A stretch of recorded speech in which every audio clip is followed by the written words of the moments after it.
Então, vamos agora ao professor Luiz Lima para apresentar o material dele sobre a hemodinâmica. Bem, professor Luiz Lima. Bom dia a todos. Parabéns aí pelo dia de hoje.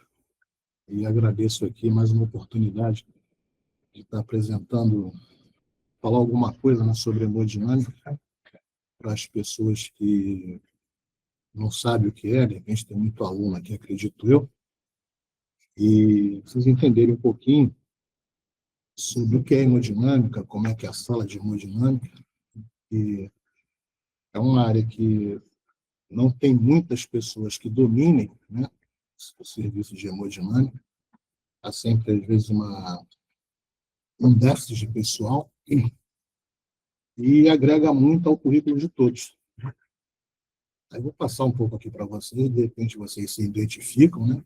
Eu não posso, sou suspeito em falar, porque eu já trabalho há mais de 20 anos e adoro hemodinâmica, né? Vou falar um pouquinho aqui, deixa eu só abrir aqui as coisas. E após a apresentação, se tiverem dúvidas, tá? Eu vou estar à disposição de vocês. Bom, aqui é a minha identificação, né?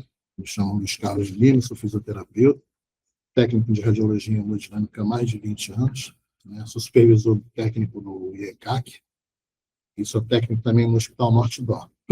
Então, hemo significa sangue, né, e dinâmica movimento.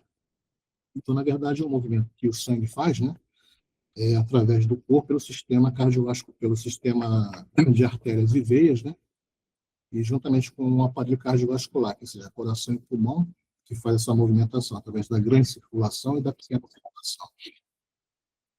E a parte da fisiologia que trata os fenômenos mecânicos e químicos relacionados com a circulação do sangue. Na sala de hemodinâmica, o que se propõe estudar, né, é diagnosticar e tratar as funções do sistema circulatório em qualquer lugar do corpo, seja vascular, neuro, cardíaco, entre outros. Logo se estuda e realiza o estudo desses vasos que possam estar comprometidos, impedindo ou inviabilizando a passagem total ou parcial do sangue para a nutrição de determinado órgão. O que eu quero dizer com isso? A gente estuda os vasos e vê, de acordo, logicamente, com outros exames anteriores, o comprometimento da passagem do sangue e seus nutrientes para nutrir aquele órgão, seja o coração, o rim, né, às vezes o próprio membro inferior ou até mesmo o neurológico.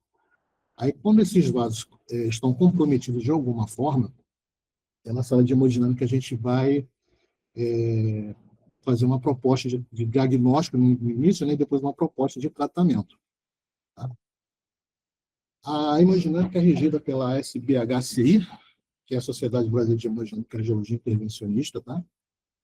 A equipe é formada por um médico hemodinamicista, tá? Ele tem que ter formação clínica de cardiologia mais hemodinâmica, médicos neurologistas, radiologistas, intervencionistas, vascular, eletrofisiologistas, e também utilizam a sala para realizar esses procedimentos. Às vezes é feito no centro cirúrgico, dependendo do caso, né?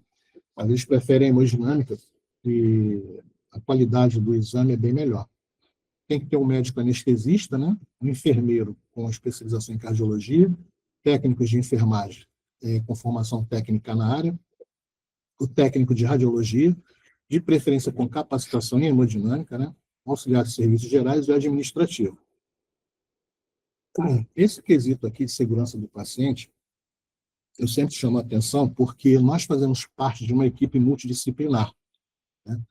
Então, na sala de hemodinâmica, a gente tem que estar ajudando um ao outro sempre, né? A identificação correta do paciente, a melhora na comunicação entre profissionais e a melhor segurança. Esse 3 aqui não interessa muita gente. Higienizar as mãos também é muito importante para nós. E reduzir o risco de quedas. Úlcera de pressão não, mas de queda faz parte do nosso serviço. Identificar corretamente o paciente. É a famosa dupla checagem. Por mais que todo mundo já tenha checado se aquele paciente é aquele paciente mesmo, a gente tem que chegar e questionar o paciente, o seu nome todo, sua data de nascimento, tá? E por quê? Para evitar que haja, de repente, alguma troca de nome, de procedimento no futuro. E isso vai causar um grande problema. A melhora de comunicação entre os profissionais da saúde. Na nossa sala de hemodinâmica, o técnico, assim como todos os outros profissionais, tem que falar a mesma língua. E por isso, é necessário que o técnico ele conheça o material que está sendo usado na sala, conheça o procedimento que está sendo realizado, né? Saiba do que se trata, para que todo o procedimento corra rápido e tranquilo, sem intercorrência, né? E higienizar as mãos para evitar infecções, isso é óbvio, né? E reduzir o risco de quedas. Né? O que significa reduzir o risco de queda? Na passagem do paciente da maca para a mesa de procedimento, a gente tem que tomar muito cuidado, porque a mesa é estreita, né, de procedimento, e a maca é grande. Então, às vezes, a gente passa o paciente naqueles carrinhos, né, de uma esteirazinha que a gente puxa o paciente, às vezes pede para o paciente passar por conta própria. Essa passagem a gente tem que tomar cuidado, travar a maca, de preferência, sempre, tomar esse cuidado, porque às vezes a enfermagem ajuda, o médico ajuda, mas ninguém esquece, todo mundo esquece de travar a maca. Aí o paciente vai passar a maca corre, o paciente acaba caindo, né? Então a gente tem que tomar um cuidadinho com isso também. Isso é um cuidado não só nosso, mas de todos. E é de todos e também nosso. As funções do técnico, né, na sala. A primeira coisa que nós temos que ter é atenção, né? Eu sempre falo que a palavra que rege o mundo é atenção. E testar o aparelho antes de iniciar o procedimento, isso não só na hemodinâmica, mas uma sugestão para que em todos os segmentos que os senhores trabalhem, chegou no seu serviço, testa o aparelho, liga e testa o aparelho, ver se está funcionando direitinho. Isso vai livrar vocês de um grande problema se houver alguma intercorrência e na hora do procedimento vai ligar o aparelho e não está funcionando, né? Aí vão comer o fígado dos senhores. Identificar o paciente, naquela que eu falei lá no início, de checar a etiqueta juntamente com o paciente, né? Checar o nome dele, data de nascimento. Fazer o lançamento no sistema de computação do hospital. Lançar no livro, né? Temos uma folha de livro que a gente lança os dados do paciente, nome, data de nascimento, qual procedimento, médico, hora, tudo isso direitinho. Monitorar o paciente, ou seja, colocar o ECG. Por que eu sugiro que nós, enquanto profissionais de técnica de hemodinâmica, façamos isso? Porque na hora de um procedimento, existem alguns, por exemplo, o anestesista, ele vai colocar o eletrodo no paciente e coloca os cabos. Mas tem alguns anestesistas que não têm essa experiência da sala. Aí, quer dizer, você vai estudar o coração, não pode ter nada, nenhum artefato que vá aparecer durante a filmagem no coração, na área do coração, entendeu? Então, a gente, como nós já sabemos a posição e as projeções que nós iremos fazer, vamos saber onde colocar os eletrodos e onde passar o cabo. Tá? Isso eu acho interessante que nós façamos. Às vezes a enfermagem faz também, quando tem uma enfermagem que já saca mais ou menos como é que é o procedimento, mas, em geral, quem deve fazer somos nós. Tá? Fazer uma rápida anamnese, né? Explicar o exame para o paciente. Por isso, a gente tem que saber o que está acontecendo na sala, como é que funciona o exame, o que é feito, né? Aí, também, procurar ver o pedido, né, do exame a ser feito, para aplicar a técnica adequada, no aparelho, a gente vai lá e programa, né? Ter um conhecimento de anatomia e fisiologia do coração, de preferência também, porque o carro-chefe de uma hemodinâmica é a parte cardíaca, né, cardiológica. Após isso aí, depois que terminar o exame, gravar um CD, editar as imagens, gravar um CD de arquivo, isso é fundamental, né? E conhecer o material utilizado em sala, o catéter, bainha, porque muitas das vezes nós ficamos sozinhos dentro da sala e o médico precisa de alguma coisa, a gente tem que saber o que é, saber onde está. Né? Por isso que eu falei, nós fazemos parte de uma equipe multidisciplinar. E, óbvio, saber manusear o angiógrafo, que é o aparelho, né?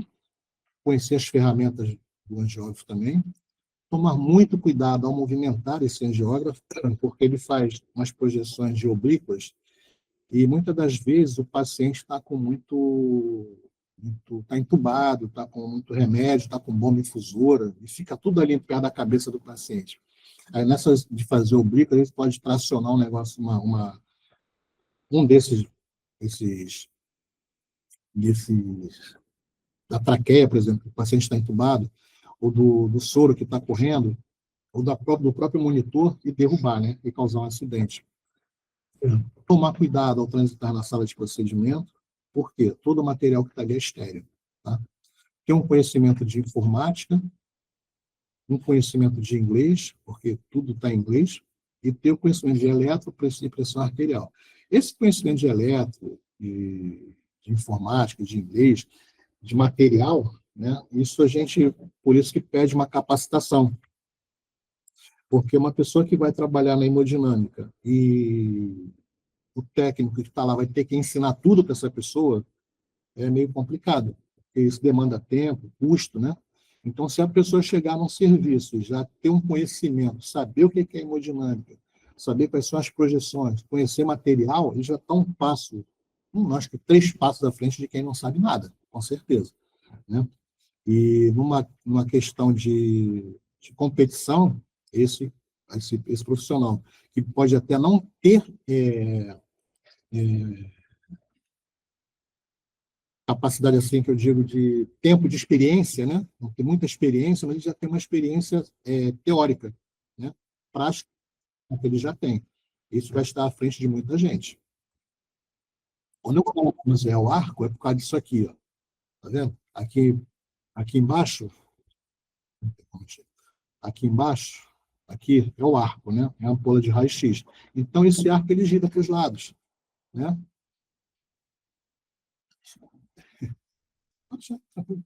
Esse arco, ele gira para um lado, para lá, para o outro lado, vocês vão ver isso posteriormente.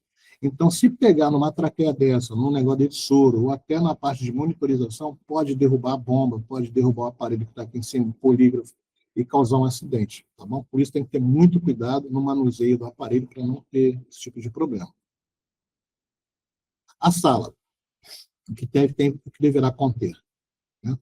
O angiógrafo, que é o aparelho, né? Monitores de visualizações, polígrafos, desfibriladores, carro de parada, carro do anestesista e a bomba injetora. Isso tem que ter na sala de hemodinâmica. E dependendo do procedimento, né, tem até mais coisas. Mas aí cada caso é um caso. O que a gente faz na sala de hemodinâmica? Os procedimentos. Como eu botei lá na frente, ó, a hemodinâmica se propõe a estudar, diagnosticar e tratar disfunções do sistema circulatório em qualquer lugar do corpo, seja vascular, neurológico, cardíaco, entre outros. Logo, se realiza o estudo dos vasos que possam estar comprometidos, impedindo ou inviabilizando a passagem total ou parcial do sangue para a nutrição de um determinado órgão. Um exemplo, uma coronária, que é o vaso que irriga o coração. Se ela entope, né, ela vai fazer o quê? O sangue não vai chegar no músculo cardíaco. Isso vai gerar no paciente o quê? Um infarto. Esse infarto ele pode ser agudo, né? O paciente está em casa e passa mal e vai ter que ir para o hospital, ou já pode ser uma coisa que já vem evoluindo com o tempo. E o paciente ele apresenta os sintomas, né? Isso não vou falar agora, mas a gente aprende lá no curso também, para identificar. Tá? E é com isso que a gente trabalha. Isso tanto na cabeça, no rim, na perna. Tem um vaso entupido, a gente tenta dar conta lá. Tá?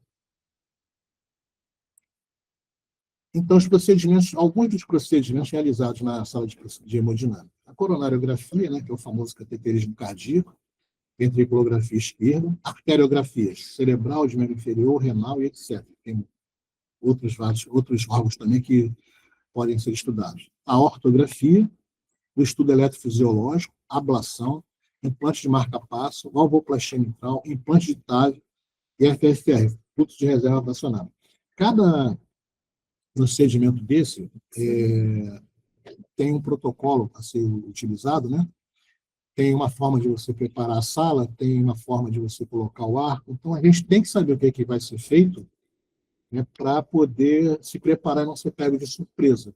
Um exemplo, se vai fazer uma arteriografia de membro inferior, né, a gente vê na posição do arco que a mesa está aqui, o arco fica assim. A mesa só corre assim, corre um pouquinho assim. Se for estudar aqui a perna, esse arco não pode estar aqui, porque quando chegar aqui, ele não vai chegar na perna, entendeu? Então, o arco tem que virar para cá, para a gente poder correr a mesa e chegar até a perna.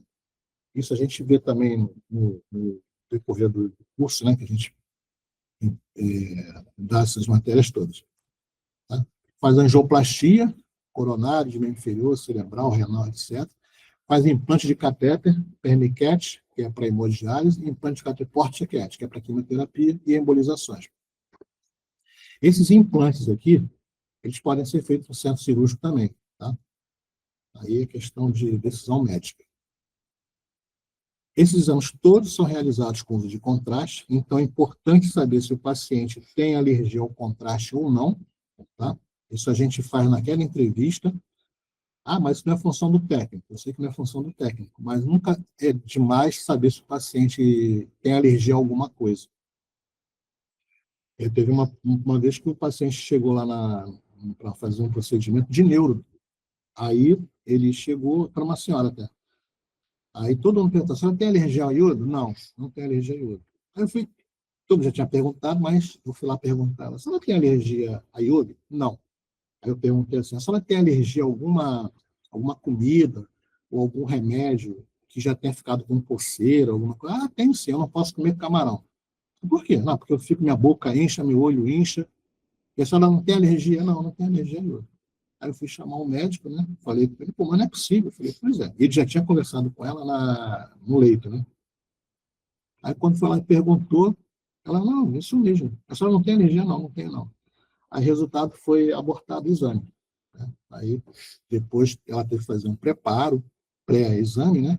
E tem um anestesista na sala, porque o anestesista não tinha chegado ainda, para poder fazer. Não é nada demais perguntar, né? Numa dessas salva uma vida. E na sala de hemodinâmica, o limiar de um procedimento estar correndo tranquilamente e, de repente, o paciente complicar é um estalar de dedos. Então, a gente tem que estar muito atento. Quando eu falo, a gente tem que estar ligado no eletro, tem que estar ligado na reação do paciente, porque essas coisas são, como é que eu te falo assim, são indícios de que alguma coisa pode dar ruim. Aí depois que dá ruim, meu amigo, para segurar, não é mole, não. Aqui, vamos ver se ele vai rodar aqui. Isso aqui é um coração.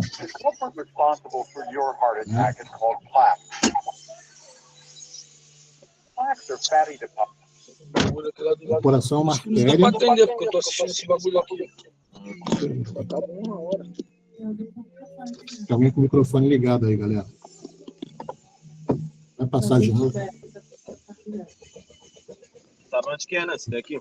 É o Lindenberg que está com o microfone ligado aí. Então, aqui, pessoal, o coração batendo, tá? Em sístole, essas são as coronárias. Aí, o que vai acontecendo? A coronária vai criando placas de gordura, ou de cálcio, né? E vai até que ela vai fazer o que? Ela vai fechar. Vai impedir a passagem do sangue, tá? E pedindo em passagem de sangue, ela vai deixar o sangue, não vai circular até a parte distal. Aqui, tá vendo? Essa parte aqui ficou preta é porque não recebeu o sangue que é rico em oxigênio. Isso aqui gerou infarto no paciente, tá? É uma simulação só para que vocês tenham noção de como é. Aqui o coração e aqui são as artérias, tá? Aqui uma imagem só para vocês terem noção. Uma artéria entupida, tá? Tá subtotal, quase totalmente fechada. E aqui ela foi aberta. É a mesma artéria que foi colocada no stent, certo? As vias de acesso, tá? Quando o paciente vai fazer o exame, nós temos que saber também qual é a via de acesso que o médico vai utilizar, tá? Então, nós temos algumas vias para a introdução do catéter. Radial, tá? É a mais utilizada no nosso meio, a radial distal também. Femoral é a segunda via mais empregada, tá? A ulnar, ela é utilizada esporadicamente por opção médica, tá? Quando ele não consegue ter uma radial boa. E a braquial, a técnica de Sondes, ela era muito utilizada antigamente, foi a primeira técnica, né?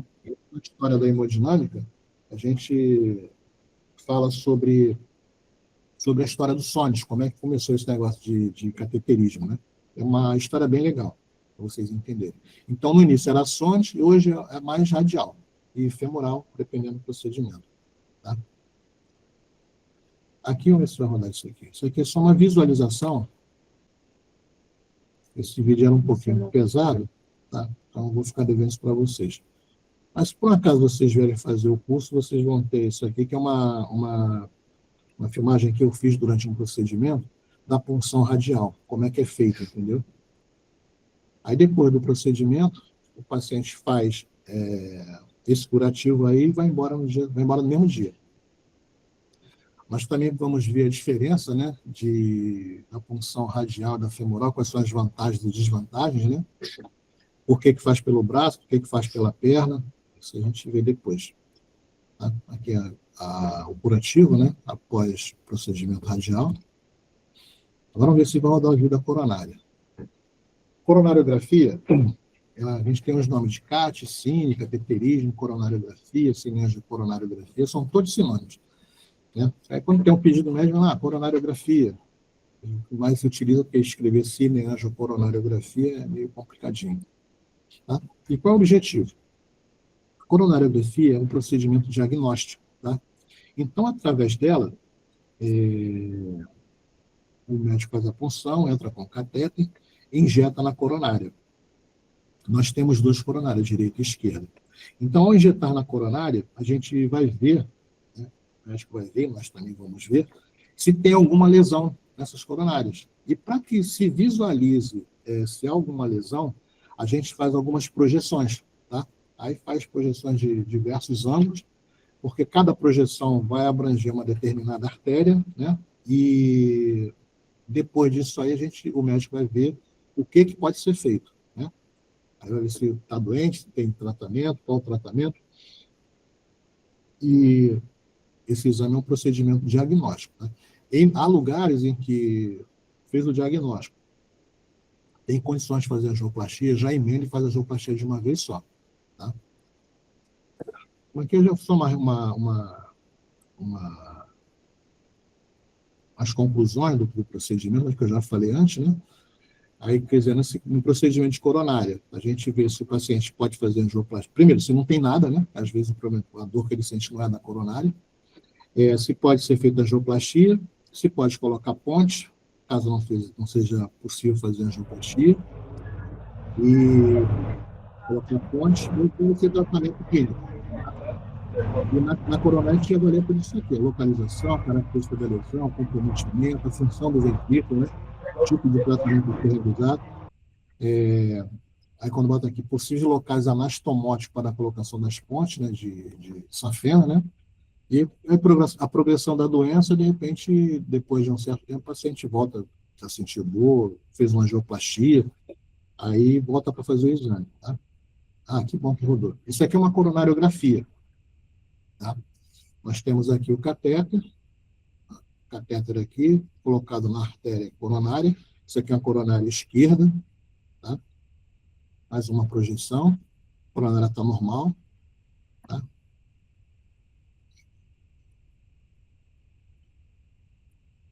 Aqui é a coronária direita. São essas duas coronárias que irrigam o coração. Tá? Se elas entupirem, pode levar o paciente a um infarto ou até a óbito, né? Dependendo aí do caso. Tá? Então, a gente identifica a coronária direita e a coronária esquerda. Então, para obter essas imagens, a gente faz algumas projeções com o arco, né?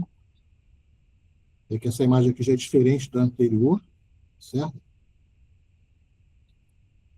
E na angioplastia, já seria o tratamento. Isso você entende. Faz a coronariografia, diagnostica. Tem uma lesão em tal lugar. Aí a gente vai fazer uma angioplastia, vamos fazer a angioplastia. Aí, já, às vezes, eu estou falando, dependendo do serviço, hoje, normalmente, o médico já emenda isso aí. Tá? Aí já faz a angioplastia, que ou seja, é a abertura do vaso, ou tentativa de abertura, porque às vezes tem uns vasos que estão tão cuidados com cálcio, com um monte de coisa, que não consegue. Mas são raros os casos. Aí tenta abrir esse vaso e coloca um stent, né? E o sangue volta a fluir de boa. Tá? E o órgão começa a ser nutrido de novo, né? E o paciente melhora. Isso já é um procedimento terapêutico, ou seja, um tratamento. Tá? Isso aqui é uma ilustração de como é que funciona o stent. tá? Porque isso vai rodar também. Não vai rodar. Mas no próximo, como rodou, deixa eu ver se isso vai rodar. Esses vídeos são um pouquinho pesados, mas aqui vocês vão entender. Ó. Aqui tem uma coronária, tá? Você vê que naquela primeira coronária, aqui ó, tem um estreitamento, tá? Essa coronária não está totalmente fechada. Essa é a coronária direita e ela irriga uma parte aqui do coração. O coração está aqui, ó. Batendo aqui, ó. A silhueta daqui, tá vendo? E aqui embaixo. Então, essa coronária nem irriga uma parte aqui do coração, a parte inferior. E ela está com uma lesão aqui, tá? Esse paciente é um paciente de 36 anos de idade. Ou seja, aparentemente, pela idade dele, até pelo porte físico, a gente achou que não ia ter nada, né? Aí, quando meteu na mesa, a coronária dele quase fechando. Né? Aqui, ó. No procedimento, a gente passa esses fiozinhos aqui, não sei se dá para vocês verem aqui, ó. Tá vendo? Está dentro da coronária, tá? Aí, através desse fio, a gente coloca o stent. Quando botou o stent aqui, posicionou, está vendo que não enche mais nada. Fechou, tá? Mas ela está tão estreita que só o stent, sem estar insuflado, ele já obstruiu a passagem do sangue. Aqui o stent aberto, né? A gente foi insufla o stent. Esse stent tem medida certa, tem tamanho certo, e no aparelho tem um recurso que a gente faz a medição desses stents, tá? Isso não é olho nu, não. Apesar que muitos médicos, por já trabalharem um bom tempo nisso aí, eles já sabem o stent e o tamanho que vão usar. Mas aí causa dúvida, vai lá e faz a medição. É o que eu sei. E aqui depois de colocado o stent. Uma coronária praticamente nova. Tá vendo aí? Deu para entender, né? Acredito eu. Vamos falar aqui do angiógrafo. Vou fazer apresentar para vocês o nosso brinquedo, né? É nele que a gente se diverte, mostrar na sala, tá? Porque aqui no Rio nós temos, na maioria dos lugares, os angiógrafos Philips, Siemens e GE, tá? Existe também alguns outros, Shimatsu, existem outras marcas, mas os mais em evidências hoje são a Siemens, GE e Philips, não necessariamente nessa ordem, mas são os três que têm muito melhor recurso, tá? Isso aqui vai rodar. Também não vai rodar. Aqui, eu botei essa foto aqui, para a gente ter noção do seguinte. Essa mesa aqui é a sala de procedimento. Aqui são os monitores, tá? Aqui é um paciente, olha quantos médicos tem? 1, 2, 3, 4 médicos. Ainda tem uma auxiliar aqui que atende esse pessoal, uma instrumentadora. Esse aqui sou eu de técnico, né? Então, eu fico aqui embaixo. Aqui embaixo, onde eu estou com a minha mão escondida, aqui, os consoles com os movimentos do aparelho e a programação estão todos aí embaixo. Então, o cuidado que eu falei lá na frente, que a gente tem de andar na sala, se preocupar com tudo que está à volta da gente, é porque todo esse material aqui é estéreo. Se vocês perceberem, aqui atrás também tem uma mesa que é estéreo. Tem outra mesa aqui atrás também que é de material estéreo. E não pode contaminar, né? Então, todo mundo aqui está paramentado. Eu estou aqui no canto, mas estou de olho. Quando ela passa alguma coisa, eu me afasto, né? Tem que estar bem atento a isso. Então, eu sugiro assim, que hoje em dia, infelizmente, a gente tem um vício imenso de celular. Eu já vi alguns colegas que estão dentro de sala fazendo um procedimento e pegam o celular para olhar, fazendo sei lá o quê. Entendeu? E, às vezes, num momento desse aqui, o paciente pode ter uma parada. Pode parar. E se parar, meu amigo, Deus nos acuda. Parece aqueles filmes de seriado aí que passa na televisão, né? E a gente tem que estar muito ligado, porque antes do paciente parar, aqui tem uma imagem do eletro, fica aqui, esses monitores, né? E... Pronto. Ficam nesses monitores aqui. Então, a gente está ali de frente, fazendo o exame praticamente junto com o médico. Esse procedimento aqui é de uma vascular, tá? Mas no procedimento de cateterismo, por exemplo, fica só um médico, ou 2 no máximo, né? E a gente. A não ser que seja um procedimento muito complexo, que precise de mais de 2 médicos, que não é muito comum, mas no cateterismo a gente fica só nós É só a equipe aqui. É um médico e você, e uma técnica de enfermagem, aqui é o anestesista, tá? Ele fica rodando na cabeça do paciente, e a gente tem que estar muito ligado, porque para parar o paciente já vai dando sinais, ele não chega e pum, para direto, não. A gente tem o elétrico, a gente tem que ter uma noção básica de conhecimento para informar também, tá? Deixa eu ver se vai rodar isso aqui. Pesado também não rodou. Vou ficar devendo o movimento da angiógrafo. Então, aquele vídeo anterior era um movimento que o angiógrafo fazia, de cranial, caudal, as oblíquas, né? Mas ele ficou meio pesado aqui, não está rodando.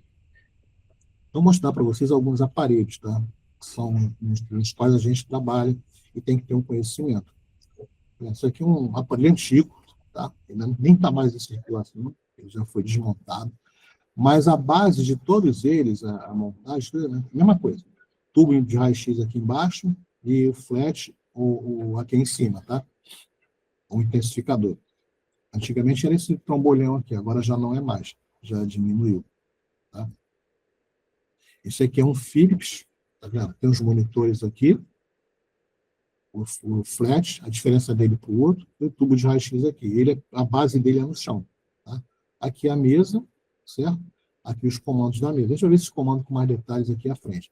Aqui são as imagens do raio-x e a imagem do polígrafo, que eu falei, que é onde fica o eletro do paciente, a pressão, tudo aqui nessa tela aqui. Tá? Esse aqui é um GE, tá? Esse GE é o modelo Inova, é um aparelho legal, esse eu trabalho com ele, e me parece também que o curso tem uma parceria agora com o hospital, os servidores do Estado, e que lá também o estágio, né, que vai ser feito vai ser num GE desse daí, que o de lá é igualzinho. Se mudar um detalhe ou outro, mas é a mesma coisa.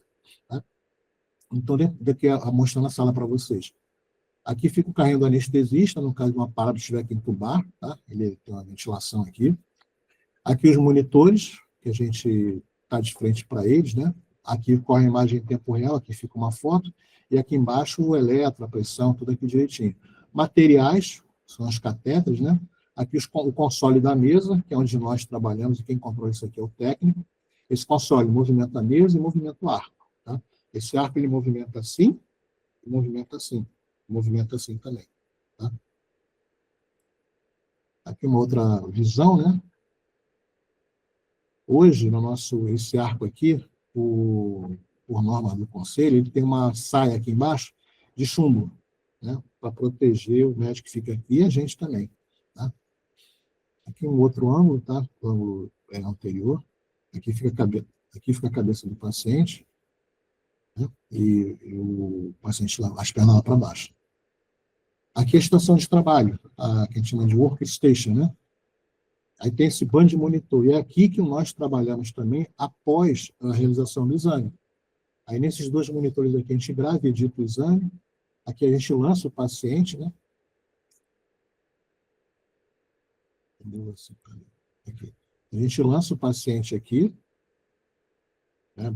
Os dados dele, nome, o procedimento, nome do médico, tudo direitinho. E nesse outro aqui, a gente visualiza o exame. Quando o exame está rolando lá na sala, lá dentro, aqui aparece em tempo real. E depois que acaba o exame, a gente consegue passar o exame todo aqui. Tá? O médico vai dando o laudo, né? Visualiza aqui para dar o laudo e vai embora. Aqui mais uma foto lá do aparelho, né? Certo? E aqui são os consoles, tá? O GE.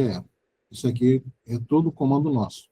A gente tem que saber mexer nessas coisas aqui e para não fazer besteira, né? Tá? Aqui, ó, comando de mesa. Aqui não, no próximo slide, se eu não me engano, eu botei. Esse aqui solta a mesa, esse aqui mexe o arco, esse aqui sobe e desce a mesa, esse aqui sobe e desce o flat. Tá? Aqui é o colimador, o filtro, aqui é uma memória. Aqui para fazer o teste de 3D. Aqui prende a mesa fica, ela, em vez de correr, ela fica presa, não roda para lugar nenhum. Tá? E esse daqui é para soltar a mesa. Quando, às vezes, o médico está com um exame pelo braço, Aí não consegue chegar, tem que rodar a mesa para lá para botar o braço embaixo do raio-x, tá? Aqui liga o foco e aqui são as lentes, tá? Aqui o temporizador, a cada 5 minutos esse negócio toca. Aqui você salva a última escopia e esse aqui faz o roadmap, tá? Esse console aqui do lado, a gente muda a programação também através dos protocolos, tá? Que a gente precisa para fazer. Vai fazer neuro, em subtração digital, a gente vem aqui e muda. Vai fazer card, não é subtração, é modo dinâmico, a gente muda aqui, tá? Que a gente tem como fazer uns cálculos, né? De análise de estenose, de tempo, zoom, uma série de coisas aqui. Aqui a gente armazena a foto, aí aqui a gente chama as fotos armazenadas, que aparece no monitor as fotos que são armazenadas, e aqui a sequência, né? São as projeções que o médico faz lá para linhas coronárias. Aqui, tá vendo? Dinâmico, DSA, 3D. Essas estações de trabalho orquestration, né? Onde a imagem é processada, trabalhada, editada, e onde grava o CD do paciente do arquivo. Tá bom? Hoje em dia, até lá no hospital, o CD do arquivo, o CD do paciente, a gente nem está mandando mais, porque tem um programa lá que já bota no laudo do paciente, bota o laudo e que aparece um QR Code. Aí a pessoa escaneia o QR Code e já vê o exame todinho lá, vai tudo para lá, entendeu? A gente manda para a estação de trabalho para um programinha lá, certo? Aqui a estação de trabalho que eu já mostrei de novo. Nessa estação de trabalho, aqui, ó, essa aqui é essa daqui. Aqui o médico avança o exame, pausa, vê frame a frame, entendeu? Ajusta o contraste, o brilho, tá? E aparece aqui nesse monitor. Isso aqui praticamente o médico usa depois do exame para dar o laudo. Um Siemens, tá? No Siemens nós temos uma versão de teto, uma versão de chão, tá? Mas observa, tem tubo de raio-x e flat, certo? Os monitores são 4 também, só que dispostos de maneira diferente. O console aqui, ó, tá vendo? Tubo de raio-x e flat. Aqui um carro do anestesista e uma série de outros materiais na sala. A estação de trabalho, a mesma coisa, quer dizer, a mesma função, né? Ela muda um pouquinho, porque cada um tem o seu jeito de trabalhar. Aqui um console, onde a gente tem acesso às informações do paciente, dos exames que foram feitos, e para lançar o paciente. Tá? Para lançar o paciente é aqui, bota o nome, está em preto, tem que ser preenchido. Bota o nome, data de nascimento, o nome do procedimento, tá? E depois dá aqui embaixo você seleciona para dar continuidade no procedimento. Tá? Aqui o console dentro da sala, esse aqui é de um aparelho da Siemens, e esse aqui é de outro aparelho que é mais novo. Então você vê que são diferentes, mas as funções são as mesmas. Solta a mesa, mexer o arco, solta a mesa, mexe o arco, né? E aqui faz colimador, aumenta a lente, tudo a mesma coisa. Então, os aparelhos de hemodinâmica, eles têm a mesma função, obviamente, né? Mas a funcionalidade deles é a mesma. É fazer as craniais, caudais, botar subtração, menos subtração. Varia um para o outro, sim, de qualidade de imagem, porque aí vai depender do software que cada um tem, tá? Mas as funções em si são bem parecidas, certo? Alguns podem ter um quesito a mais aqui na produção, né? E tá? Que altera um pouquinho, mas, em geral, para você trabalhar, é isso mesmo. Olha aqui, tá vendo? Movimento ar, movimento a mesa, colimador, sobe e desce a mesa, tá? Aqui roda a mesa, ela roda assim ao contrário. Esse é o da Philips. Já são só 2 na estação de trabalho, né? Aqui lança os pacientes tudo, daqui aparece o exame, certo? Isso aqui já é mais sofisticadozinho, tem menos coisas e mais funções. Isso aqui está instalado lá no IECAC, foi instalado agora há pouco tempo. Tá? Aqui é a sala de estação de trabalho, né? E uma mensagem bem rápida, né? Que tudo na vida é temporário. Por isso, se as coisas correrem bem, desfrute-as, porque não durarão para sempre. Elas não duram para sempre, né? E se as coisas correrem mal, também não se preocupe, também não durarão para sempre. Na vida tudo passa.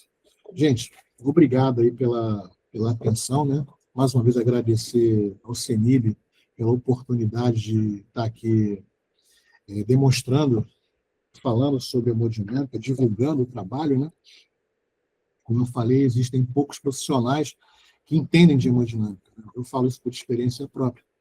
Eu trabalho no IECAC e às vezes preciso de um técnico para substituir, fazer férias e não encontro ninguém, né? E é isso. Tá? Eu agradeço a atenção de vocês, mais uma vez, parabéns pelo nosso dia, né? Pelo menos temos um dia aí para a gente, tá bom? Um abraço a todos, fiquem com Deus e gratidão sempre. Professor Mauro Jorge, é contigo agora, tá bem? Boa palestra.